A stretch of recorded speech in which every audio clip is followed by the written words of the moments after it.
does he think he's going? Oh no. Oh, this is gonna be bad.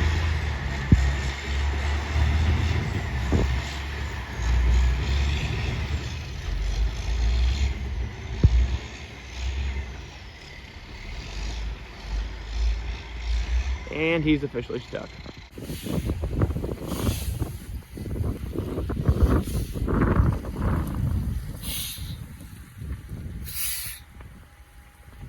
Second here. Okay.